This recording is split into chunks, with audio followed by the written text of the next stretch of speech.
Chào mừng mọi người quay trở lại với chương trình phân tích của chúng ta.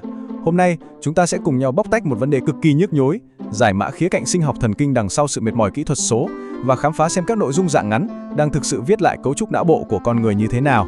Đã bao giờ chúng ta tự hỏi, tại sao việc ngồi im và tập trung làm một việc gì đó bỗng nhiên lại giống như một nhiệm vụ bất khả thi chưa?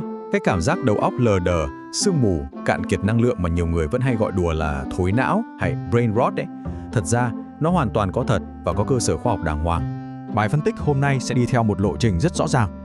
Chúng ta sẽ bắt đầu bằng việc nhận diện các triệu chứng của sự quá tải kỹ thuật số, sau đó lật tẩy những cơ chế thần kinh đáng sợ đằng sau nó, và cuối cùng chốt lại bằng những giải pháp đã được khoa học chứng minh để giành lại quyền kiểm soát. Nào, hãy cùng bước vào phần đầu tiên, nhận diện cái gọi là triệu chứng não bỏng ngô. Khái niệm não bỏng ngô hay popcorn brain thực chất đã được nhà khoa học máy tính David M. Levy chỉ ra từ tận năm 2011. Phép ẩn dụ bỏng ngô này thực sự là một cách miêu tả quá hoàn hảo. Hãy thử hình dung nhé, tiêu bíp thông báo liên tục khiến suy nghĩ của chúng ta nảy lên lộn xộn không thể kiểm soát, y hệt như những hạt ngô đang nổ bung bét trên một cái chảo ngập dầu nóng rẫy vậy. Nhưng khoan đã, có một điểm cực kỳ quan trọng cần phải làm rõ ở đây. Mặc dù cả hai tình trạng này đều khiến chúng ta bị sao nhãng nghiêm trọng, nhưng não bỏng ngô là một trạng thái tâm trí do thói quen tiêu thụ nội dung kỹ thuật số gây ra. Nó hoàn toàn khác với ADHD, vốn là một chứng rối loạn thần kinh thực sự đã được y khoa công nhận. Vậy thì tại sao chúng ta lại khó dứt bỏ những nội dung đó đến thế? Hãy cùng chuyển sang phần thứ hai để xem thiết kế của các ứng dụng hiện đại đã thao túng hệ sinh học cơ bản của con người như thế nào. Thực tế là các mạng xã hội không hề trao cho chúng ta phân thưởng một cách đều đặn. Mỗi một nền tảng rực rỡ sắc màu ngoài kia đều được thiết kế tinh vi y hệt như một cỗ máy đánh bạc. Bằng cách tung ra các phần thưởng với tỷ lệ thay đổi hoàn toàn vô chừng, chúng giữ cho hệ thống khen thưởng của não bộ luôn ở trong trạng thái căng như dây đàn. Cơ chế tuyệt vời nhưng cũng đầy nguy hiểm này được gọi là sai số dự đoán phần thưởng, tức là sự chênh lệch giữa những gì chúng ta mong đợi và kết quả thực sự nhận được. Khi chúng ta lướt trúng một video ngắn cuốn hút vượt xa kỳ vọng, bùm, một lượng dopamine khổng lồ được giải phóng. Cú nổ hóa học này âm thầm huấn luyện não bộ hình thành thói quen vô thức là cứ tiếp tục lướt không ngừng nghỉ. Và đây mới là lúc mọi thứ trở nên thực sự đáng lo ngại. Ở phần này, chúng ta sẽ thấy vòng lặp dopamine kia tàn phá cấu trúc vật lý của bộ não như thế nào. Vỏ não trán trước đóng vai trò như một vị giám đốc điều hành hay một nhạc trưởng tài ba của bộ não. Chúng ta phải dựa hoàn toàn vào vị CEO này để kiềm chế những cơn bốc đồng và duy trì sự tập trung.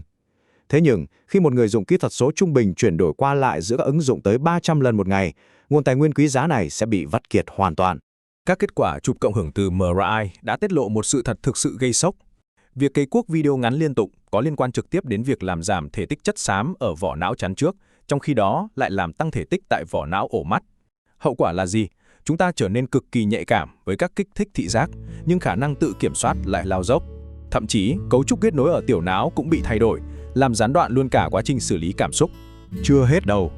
Các nghiên cứu bảng điện não đồ còn chỉ ra rằng thao tác lướt các đoạn video 15 giây liên tục làm thôi chột hoạt động của sóng theta, tước đi khả năng kiểm soát nhận thức của chúng ta.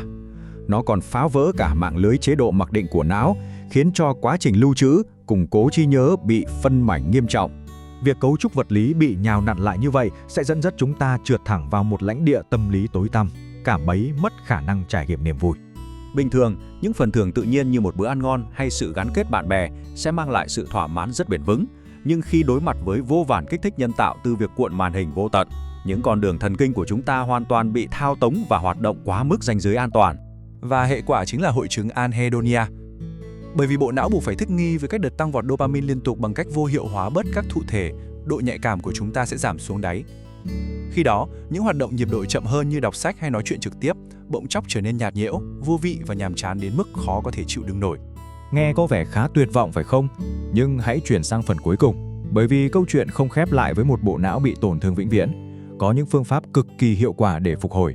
Nhờ vào tính khả biến thần kinh, tức là khả năng tự tái tổ chức lại bằng cách hình thành nên các kết nối thần kinh mới, chúng ta có thể sửa chữa được. Bằng cách tận dụng khả năng này, chức năng điều hành của não thực sự có thể được phục hồi, y hệt như cách chúng ta rèn luyện để làm săn chắc lại một khối cơ bắp đang bị suy yếu vậy. Một trong những phương pháp được bàn luận nhiều nhất chính là nhịn dopamine. Cần lưu ý, đây không phải là một quy trình thanh lọc y tế để triệt tiêu hoàn toàn dopamine đâu nhé.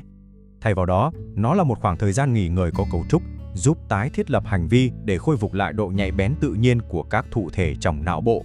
Mọi người hãy thử nhìn vào con số 20 này xem.